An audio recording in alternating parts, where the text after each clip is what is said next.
뉴스 판유였습니다.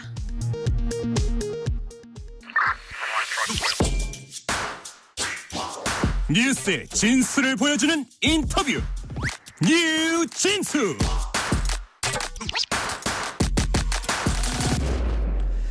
뉴스의 진수를 보여주는 인터뷰 뉴진수. 북한은 올해 초 우리나라를 적대적인 국가로 규정하고 불변의 주적으로 또 공언하기도 했는데요. 더 이상 동포나 동족 관계가 아니라는 해석이 나옵니다. 그런 사이에 북한은 러시아와의 밀착 관계를 더 강화하고 있습니다. 북한 최선희 외무상을 비롯한 북한 대표단이 러시아 초청으로 잇따라 러시아를 방문하고 있는데요. 또한 북한은 우리에 대한 도발 수위도 계속해서 높여 나가고 있습니다. 대러 밀착과 대남 위협 두 축을 중심으로 북한의 셈법 분석해 보겠습니다. 이화여대 북한학과 박원권 교수님 모셨습니다. 안녕하십니까? 네, 안녕하세요. 예, 명절 잘 보냈습니까? 예. 네. 북한이 오늘 김수길 정치국 후보위원을 단장으로 한 조선노동당 대표단이 러시아 방문길에 올랐다 라고 밝혔는데요. 네. 지금 러시아 집권당이 초청을 했다고 하더라고요. 또 며칠 전에는 농업과 또 관광 분야 또 북한 관계자들이 러시아를 찾기도 했다는 소식도 전했고요. 북한과 러시아 간의 인적 교류는 실제 확대되고 있는지 아니면은 이게 기존에도 이런 식의 활발한 교류가 있었는데 선전송동의 목적이랄까요? 어떤 의도적으로 이걸 오픈하고 공개하는 건지 참 궁금합니다. 푸틴 들어서서 이 정도 수준의 북러가 이렇게 교류를 한 것은 거의 없다. 아, 그래요? 예, 그러니까 굉장히 이례적인 것은 맞고요.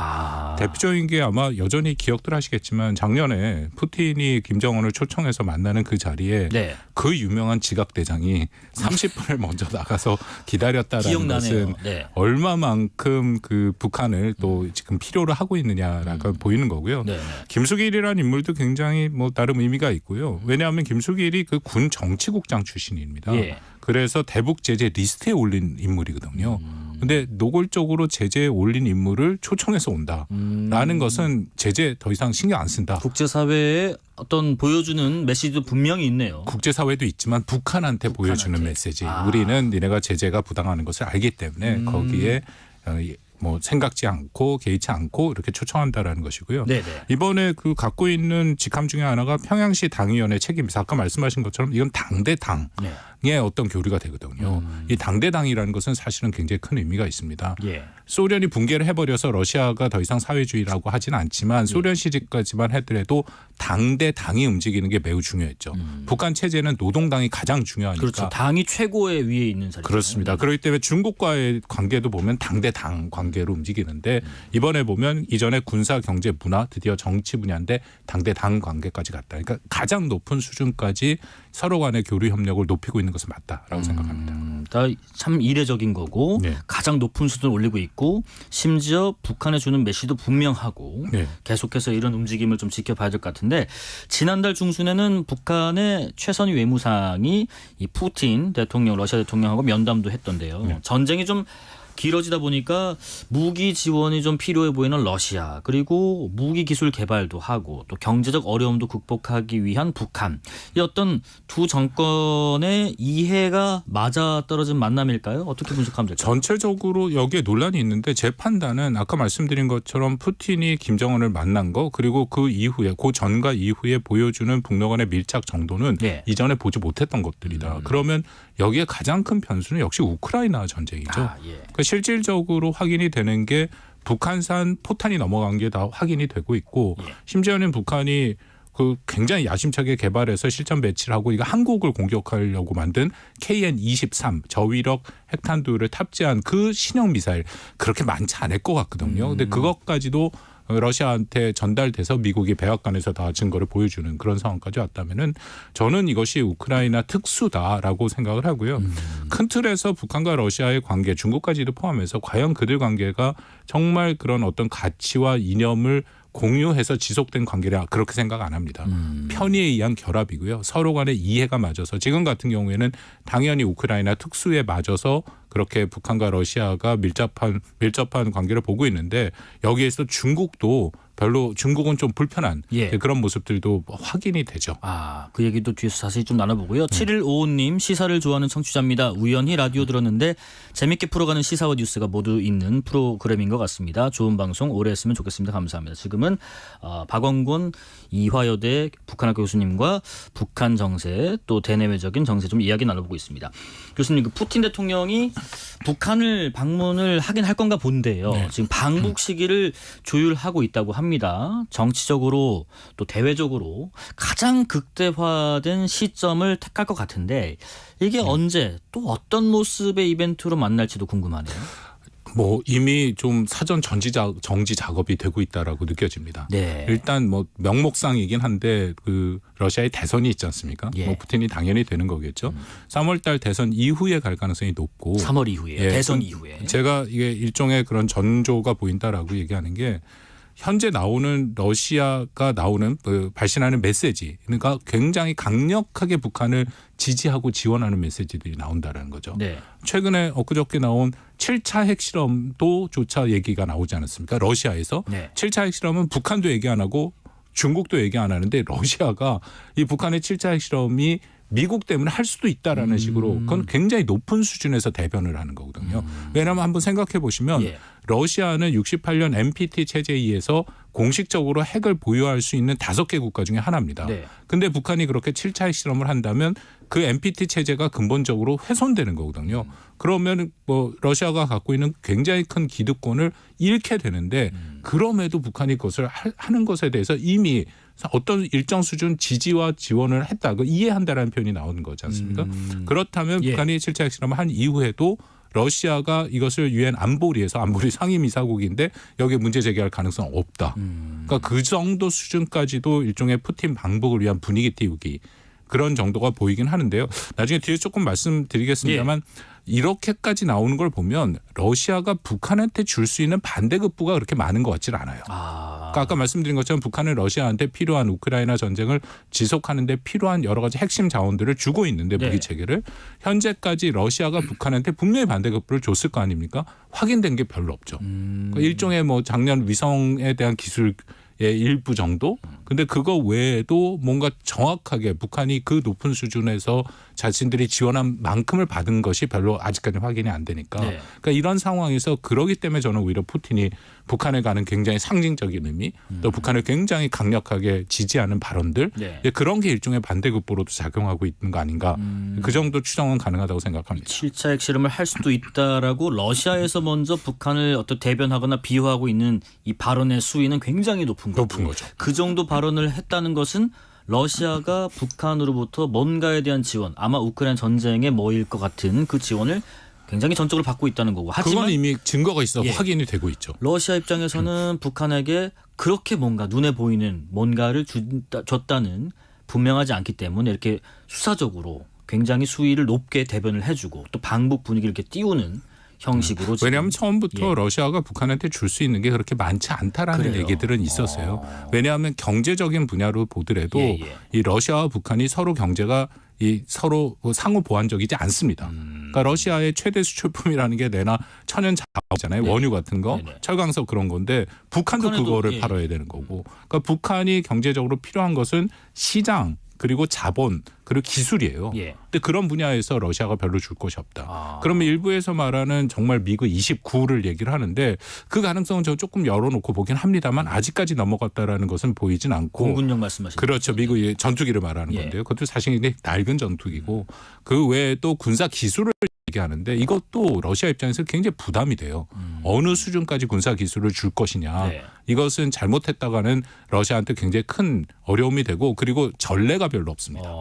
그런 여러 가지 것들을 종합해서 볼 때 과연 무엇을 북한이 러시아한테 현재까지 받았을까에 대해서는 조금 고민이 되는 부분이 있다고 생각합니다. 그럼 무기적인 측면에서는 그런 얘기도 있잖아요. 극초음속 미사일 기술, 또 핵 관련된 기술, 우주 관련된 기술 여러 가지 면에서 러시아가 줄 수 있는 게 많아 보이는데 이것도 참 녹록지 않다. 그러니까 그게 되려면 정말 북한과 러시아가 장기적으로 매우 밀접한 협력 관계를 안정적으로 유지해야 되는데 저는 북한과 러시아의 기본적인 관계가 그 정도 신뢰가 있다고 보지는 않고 말씀드린 것처럼 우크라이나 특수라는 것이고요. 이건 역사적으로 그렇습니다. 한국 전쟁을 준비하는 과정에서 소련의 당시 스탈린과 북한의 김일성과 중국의 마오쩌둥이 서로가 서로를 믿지 않아서 계속해서 확인하는 그런 작업들이 1차 비밀 해제된 자료로 다 확인이 되거든요. 그 삼국 간의 관계가 그렇기 때문에 서로의 신뢰가 있다고 보지는 않습니다. 이렇게 좀 우크라이나 어떻게 보면 특수로 말미암은 북러, 러시아와 북한의 어떤 밀접한 이런 협력 관계가 미국 입장에서는 결코 달관 상황이 아닐 것 같습니다. 하지만 또 지금 우크라이나 전쟁에다가 중동 전쟁에다가 최근엔 또 무슨 후티 반군의 공격까지 있다 보니까 지금 이 북러 밀착까지 대응할 미국의 어떤 여력이나 뭐 수위나 이런 것들이 상대적으로 좀 조절하고 있는 건가 하는 생각도 드네요. 일단 뭐 근데 그 러시아에 대한 제재는 최대치로 하고 있죠. 예. 미국도 하고 있고 더불어서 이제 나토 동맹국가 하고 있기 때문에 그리고 그때 북한이 러시아한테 제공한 무기 같은 경우는 백악관 가장 높은 수준에서 차트까지 보여주면서 사진 보여주면서 계속 얘기를 하고 있다라는 거거든요. 그래서 할 수 있는 만큼의 최대는 하고 있는데 사실 여기서 가장 어려운 상황에 있는 것은 한국입니다. 그러니까 우리 입장에서는 아까 말씀드린 것처럼 과연 러시아가 북한한테 뭘 줬을까? 북한이 절대로 반대급부 없이 러시아한테 뭘 주진 않았을 거라는 거죠. 그래서 정말 어떤 기술 군사 기술이라든지 아니면 미그 29 같은 그런 하드웨어의 무기가 넘어간다면 이거는 한국의 실존적인 위협이 직접적이고 실존적인 위협. 그렇습니다. 네. 그렇기 때문에 이것을 일종의 이거는 레드라인을 넘는 거거든요. 근데 반대로 러시아가 계속 한국한테 얘기하는 게 한국 보고 레드라인을 넘지 말라고 얘기를 하죠. 그 얘기는 한국이 혹시라도 우크라이나한테 그런 살상 무기를 지원해 줄까 봐. 그렇게 되면 우크라이나 전쟁의 게임 체인저가 됩니다. 우리가 갖고 있는 무기는 지금 우크라이나 군에 필요한 돌파를 향한 그런 무기 체계들을 줄 수도 있기 때문에 그렇다면 상호 간의 레드라인을 넘지 말아야죠. 그래서 한국이 그 문제에 대해서는 러시아한테 현재는 강력한 입장을 좀 전달할 필요는 있다고 생각합니다. 여기서 잠시요. 지금 미국 얘기를 잠깐 했는데 이번 11월에 미국 대선 결과에 따라서 미국의 대북 정책 변화가 있겠죠. 근데 특히 트럼프 전 대통령의 당선 여부에 따라서 노선이 좀 달라질 거라는 뭐 추측이 상당히 많이 있던데요. 교수님 의견은 어떠신가요? 노선이 많이 달라지겠죠. 왜냐하면 우리가 2016년에 4년 동안 경험을 했기 때문에 트럼프라는 인물 그러니까 사실 이게 트럼프의 미국이냐 미국의 트럼프냐라는 얘기를 하는데 저는 이거 미국의 트럼프입니다. 트럼프가 나타나서 미국을 다 그렇게 만든 것이 아니라 미국이 그 방향으로 가고 있었는데 공교롭게 트럼프라는 인물이 그것을 최대한 활용해서 더 빨리 그 방향으로 가고 있다. 트럼프 시기에 우리가 충분히 경험을 했지 않습니까? 미국 우선주의 특히 트럼프가 가장 먼저 공을 들여서 뭐랄까 이렇게 비용을 받아내는 것은 우방국 동맹국입니다. 그럴수록 팔을 비틀어서 돈을 받아내기가 쉬우니까 그런 모습들은 다시금 트럼프가 혹시라도 재선이 된다면 분명하게 나타날 가능성이 크다고 생각합니다. 자 그리고요. 미국 지금 바이든 정부로서는 트럼프 전 대통령의 발언이 위험한 발상이라는 측면을 좀 부각을 하고 있던데요. 미국 대선에서 어떤 대외 정책이 주요 쟁점이 된 경우가 흔치 않았다고들 하던데 이번엔 좀 다를지 궁금하네요. 사실 그 중요한 부분이 미국 유권자 한국도 마찬가지고 유권자들이 대외 정책에 대해서 그렇게 관심이 크진 않죠. 이미 다 나왔습니다만 역시 경제 문제가 굉장히 중요하고 그거 외에도 미국에는 뭐 여러 가지 다양한 문제들이 많이 있기 때문에 낙태 문제라든지 이민자 문제라든지 또 그런 범죄 문제라든지 그런 다양한 문제들이 있기 때문에 우선순위가 밀리긴 하는데 그럼에도 현재의 세계 질서는 복잡한 것은 사실입니다. 우크라이나 전쟁이 진행되고 있고 또 중동에서 가자 전쟁이 진행이 되고 있고 그러니까 이런 상황이기 때문에 그 트럼프의 입장에서는 바이든을 공격하기는 좋겠죠. 왜냐하면 자기가 있을 때는 최소한 그런 전쟁이 없었다. 북한 문제도 같은 얘기를 하고 있거든요. 자기가 있을 때는 김정은과 잘 지냈기 때문에 북한이 그렇게 말썽을 부리지 않았는데 이제 그 바이든이 등장하니까 세계가 다 혼란이 되고 있다. 그 트럼프가 끊임없이 얘기를 합니다. 자기가 흔히 말한 힘을 통한 평화가 작동을 했는데 이게 바이든은 유약해서 아무것도 못하고 있다. 그러니까 그런 식으로 차별화하는 데는 활용하고 있다고 생각합니다. 그리고 또 하나가요. 지금 트럼프 전 대통령의 경우에는 북대서양 조약기구 나토 관련 발언이 부른 어떤 파장도 잠깐 좀 짚어볼까 하는데 당장 뭐 이런 발언들로 인해서 어떤 예상을 해본다면 주한미군 주둔에 따른 어떤 분담금 인상 요구와도 좀 맥이 닿아 있는 거 아닌가 하는 얘기도 있는데 어떻게 생각하시는지요? 확실한 것은 트럼프가 보고 있는 동맹의 인식은 비용 편익적이죠. 예. 그러니까 그만큼 돈을 내야 자신들이 지켜준다. 용병이란 얘기를 듣는 것도 전혀 개의치 않을 정도로 강력하게 얘기를 하고 있고 최근에 나토 상황이 계속 좀 힘들어지는 게 트럼프가 거친 발언들을 하고 있어서 근데 트럼프가 2016년이랑 다른 것은 이번에는 상당히 준비를 하고 있습니다.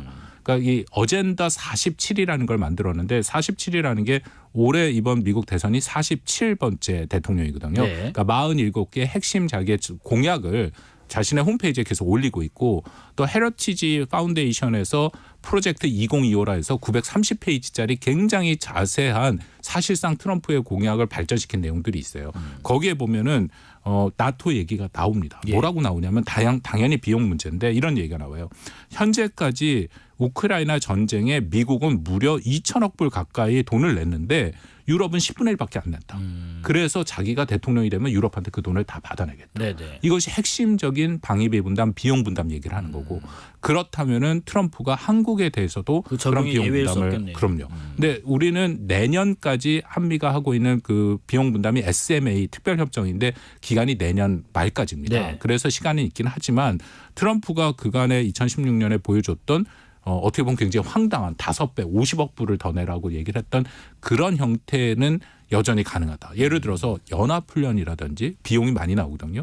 트럼프가 연합훈련 갖고 그래서 계속해서 전쟁 게임이다라고 얘기를 하고 있고 비싸다라는 얘기를 하니까 최근에 북한 위협이 고도화돼서 한미가 연합훈련을 대규모로 하지 않습니까? 그 비용을 청구할 가능성을 배제할 수 없고 전략자산, 미국의 전략자산이 오는 것도 그것도 굉장히 비용이 많이 나오거든요. 네. 그런 것들은 사실은 방위분담협정 바깥에 있는 항목들입니다. 근데 2016년에도 트럼프가 그 당시에도 그런 걸 요구를 한 것으로 알려져 있기 때문에 아마도 가능성을 배제할 수 없어서 우리는 대비를 할 필요는 있다고 생각합니다. 네, 특히나 말씀하신 그런 어떤 핵 전략자산 관련된 무기의 전개들은 우리가 NCG가 출범하면서 더더욱 많이 우리가 개입이랄까요? 아니면 기획 단계에서부터 서로 논의하는 게 좀 심화되다 보니까 더 빈도가 잦아지고 또 그런 횟수뿐만 아니라 어떤 그 자산의 규모나 개념 자체도 커지다 보니까 더 많은 비용을 요구할 가능성도 배제할 수는 없을 것 같습니다. 굉장히 중요한 얘기를 하셨는데 작년 4월 때 워싱턴 선언에서 미국이 한국을 보호해주는 확장 억제, 핵을 북한의 핵을에서 대응하는 그 확장 억제를 제도화하고 그것을 끌어가는 것이 NCG 핵 협의 그룹이지 않습니까? 거기서 이제 두 가지거든요. 하나는 그렇게 연합훈련을 통해서 북한의 핵에 대해서 한미가 공동으로 대응하는 것. 또 하나는 그것을 하기 위한 수단으로서 미국의 전략자산이 들어오는 것. 이 두 가지가 이전과는 다르게 한국의 입장이 굉장히 반영되면서 사실상 한미가 그것을 공동 기획해서 이행할 수 있는까지 와 있는데 그렇습니다. 트럼프가 등장해서 이걸 흔들면 이건 굉장히 우리 입장에서 복잡해집니다. 과연 그러면 다시금 처음 질문으로 가서 미국이 한국을 지켜줄 만한 의지가 있느냐. 그렇다면 다시 한국에서 한 번 더 한국의 독자 핵무장 얘기가 나올 수도 있고. 그런데 트럼프 대통령이 거기에 대한 이해는 있어요. 그래서 적당한 수준을 해주기를 바라긴 하지만 우리는 여러 가지 상황들에 대해서 대비는 필요하다. NCG 방금 말씀하신 확장 억제 제도화는 반드시 지켜내야 된다고 생각합니다. 2399님 세계 질서의 위기를 다루는 뉴스레터 K의 수준 감동입니다. 말씀드 고맙습니다. 우리 박 교수님께서 굉장히 의미 있는 얘기를 많이 해주기 때문에 이런 평을 받는 것 같고요. 자, 우리가 또 흔히 한미일 그리고 북중러 이런 형국으로 묶어서 표현을 많이 했는데요. 북러가 저렇게 좀 밀착하는 모습을 중국은 어떻게 바라보고 있을지도 참 궁금한데 이에 대한 중국 측의 어떤 구체적인 행동 변화도 감지가 되는지 있는지도 궁금하고요. 어떻습니까? 그 감지가 잘 안 되니까 아마 이런 질문을 하시는 것 같은데요. 한미일이 이만큼 뭉치게 된 이 원인과 동력이 어디서 나오는지를 볼 필요가 있습니다. 특히 한일 관계가 윤석열 정부 들어와서 정상화가 됐는데 거기에 가장 핵심적으로 기여한 것은 저는 북한이라고 생각합니다. 북한이 2022년에 최대치의 그런 미사일 도발을 했고 그래서 한국과 일본이 여전히 불편함에도 불구하고 북한의 위협에 대해서는 공동 대응할 필요가 있다라는 것에 대해서 대다수의 국민들의 공감대가 형성이 된 거죠. 거기에 이제 미국이 강력하게 같이 협력을 해서 한미일이 관계를 이끌어 가는데 만약 거기에 북한 위협이 없었다. 오히려 남북 관계가 이전같이 좋았다. 그러면 어려워졌죠. 그러니까 오히려 저는 한미일의 협력을 끌어오게 만든 것은 북한이다. 예. 그러면서 북한은 당연히 북중러의 이른바 신냉전 구도를 만들기 원합니다. 근데 여기서 문제는 아까 보도에 잠깐 말씀을 드렸습니다만 중국이 굉장히 불편하게 생각해요. 그러게요. 제가 공개적으로 말씀을 드릴 수는 없는데 중국 학자들이나 그런 중국에 있는 사람들과 비공식적으로 회의를 해서 특히 비공식적으로 개인적으로 얘기할 때 얘기하면은 북중러 구도로 중국이 묶이는 것에서 굉장히 싫어합니다. 자신들에게 굉장히 불리하다라는 걸 알죠. 네네. 왜냐하면 북한과 러시아는 우크라이나라는 것에 대해서 협력을 하고 있는데 중국은 우크라이나에서 발을 떼고 있어요. 네. 물론 뭐 러시아를 지원하는데 사상무기 같은 군사적인 지원은 아니고 경제적으로 뒷문을 열어주는 거고 스스로 우크라이나에 대해서 자기는 비개입이다라고 명백하게 얘기를 하고 있죠. 왜냐하면 이게 당연히 유럽 국가와 중국은 관계를 잘 가져가야 됩니다. 예.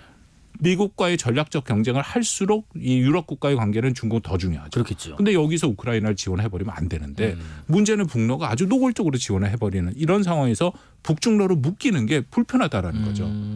그런 서로 간의 역동이 있고요. 거기에 가장 대표적인 게 기억하시겠지만 작년에 김정은이 푸틴을 만나서 제일 먼저 한 얘기가 뭐냐면 앞으로 북한의 대외 정책 최우선순위 1순위는 러시아다. 예. 그러면 딱 그걸 듣고 저 같은 사람이 그럼 중국은 예. 그렇게 대답이 나올 수밖에 없다. 그러니까 현재 북한과 러시아가 굉장히 밀착한 모습을 바라보는 중국이 저는 결코 편하다고 생각지 않습니다. 그렇다고 뭐 중국이 뭐 들러리설 그런 건 정도의 아니고요. 레벨도 아니고요. 네. 왜냐하면 북한이 올해 중국과 러시아 수교 75주년인데 예. 이미 푸틴은 가겠다 얘기하는데 시진핑 김정은의 어떤 정상 간의 회동은 전혀 얘기가 없어요. 예.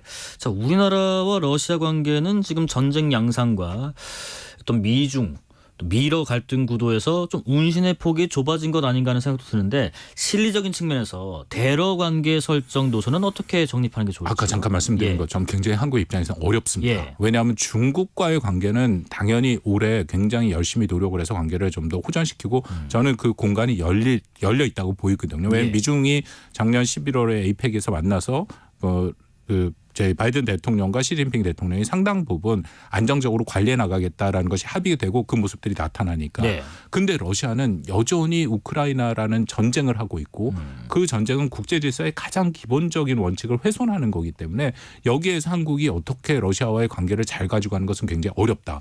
그게 국제적인 측면에서 그런 거고 두 번째는 아까 말씀드린 것처럼 그럼으로써 러시아와 북한이 서로 협력을 하니까 이거는 한국 안보에 실존적인 위협이 되고 있잖아요. 예. 그러니까 이런 상황에서 우리의 그런 공격을 하겠다고 계속 얘기하는 북한을 돕고 있는 러시아와 어느 수준에서 관계를 잘 가져갈 수 있느냐.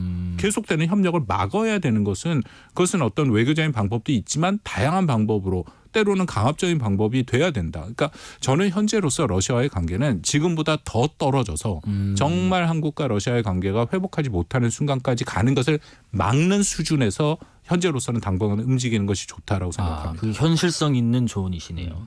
러시아와 지금 밀착 행보를 보이는 것과 별도로 북한의 군사 행동이 우리에겐 항상 또 위협이자 뭐 경계 대상인 거는 확실한데 올해 들어서도 뭐 순항 미사일부터 여러 가지 뭐 어저께는 뭐 방사포 어떤 시험도 했다고 하는데 이게 지금 일상적인 훈련 수준은 넘어섰다고 봐야겠죠? 뭐 최근에 북한이 보여주는 모습들은 한 두 가지인데요. 특히 방사포 240mm도 그렇고 순항 미사일도 쏘는 게 두 가지 그 무기 체계의 특성이 뭐냐면 네. 정확도가 있다는 겁니다. 다시 말씀드리면 그 전에 북한의 무기는 정확도가 없었어요. 네네. 그러니까 240mm 방사포 이것을 우리는 다연장 로켓이라고 불리는데 이게 전방 배치돼 있어서 한 300문 이상이 있는 거로 해갖고 이 서울을 공격하게 돼 있는데요. 정확하지 않기 때문에 대충 쏘게 되는 거죠. 네네. 그러면 군사적으로 의미가 없습니다. 네, 왜냐하면 물량 공세로 그냥 한꺼번에 그냥 슉 해서 미사일이 왜 여러 개 팡팡팡팡 나가는 그거 말씀하시는 그렇죠. 거잖아요. 예. 그런데 왜 의미가 없냐면은 북한이 갖고 있는 그 무기 체계도 한국의 핵심적인 시설을 타격해야죠. 예를 들어 뭐 용산이라든지 아니면 군사 시설이라든지 그렇지 않고 다른데 막 쏴버리면 그건 크게 의미가 없어요. 그리고 네. 북한의 포탄이 별로 그 능력이 좋지 않기 때문에 사실은 아파트 이 벽을 뚫기도 쉽지는 않습니다. 그런 상황에서 정확도를 높이는 건 필수적이다. 예. 역으로 제가 우리 군의 한국 군의 이런 능력을 자세히 말씀을 못 드리겠는데 우리는 정확도가 다 있어요. 예. 그래서 북한이 그걸 쏘기 시작하면은 우리가 갖고 있는 대포병 레이더를 통해서 원점이 확인이 되고 거기에 즉각적인 반응을 해서 그것을 다 부시게 돼 있거든요. 정확도가 있다. 예. 그러니까 북한은 그런 면에서 정확도 향상을 하고 있고 또 하나는 플랫폼을 다양하게 만드는 거죠. 순항미사일, 탄도미사일 다양한 거로 그렇게 함으로써 한국과 미국의 동맹이 비용이 더 듭니다. 이렇게 되면 우리가 못 막는 건 아닌데 좌표가 늘어나고 얘네들이 다양한 것을 쓰기 때문에 거기에 대한 우리도 다양한 수단으로 또 막아야 되니까 그만큼 우리의 미사일이 더 필요한 거고 예. 다른 타격 수단이 필요한 거죠. 그러니까 북한은 그것을 노리고 있다라고 생각은 됩니다. 네, 어떤 유도 정밀 기능을 또 강화하고 있는 북한의 최근 행보.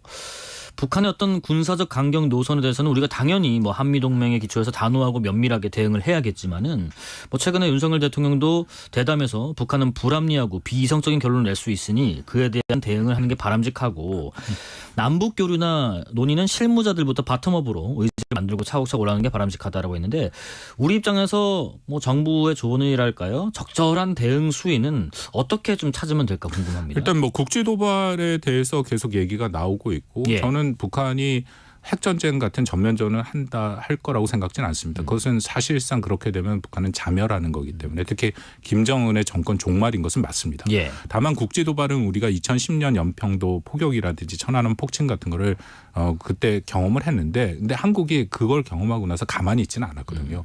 그 이후에 국지 도발 공동 대비 계획이라는 것을 미국과 함께 만들어서 10여 년간 계속해서 우리가 발전시켜 나왔습니다. 예. 그러니까 예를 들어서 북한이 뭘 쏘면 원점을 확인해서 거기에 적절한 무기 체계로 우리가 대응을 하는 그런 형태거든요. 물론 북한이 원점을 안 보여주는 방법을 하는 회색지대 도발의 가능성은 있는데 그것도 얼마 전에 정군 주요 지휘관 회의에서 합참이 대통령에게 그런 시나리오들을 다 보고를 했어요. 예. 그 드리는 말씀은 이만큼 준비가 대비가 되고 있거든요.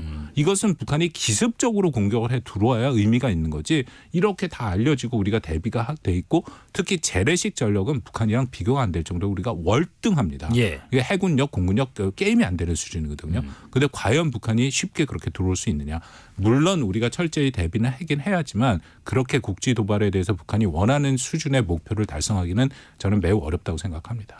종합적으로요. 지금 북한이 러시아와 더 밀접해지고 또 우리나라를 군사적으로 압박하는 이 상황에서 궁극적으로 얻고자 하는 것은 무엇일지도 궁금하고 또 여러 상황을 종합해 볼 때 그 셈법에 대한 답은 어디 있다고 보면 될지 궁금합니다. 북한의 목표는 하나고 명백합니다. 예. 이것은 영어에서 죄송합니다만 디팩터 사실상 핵 보유국으로 인정받는 것이죠.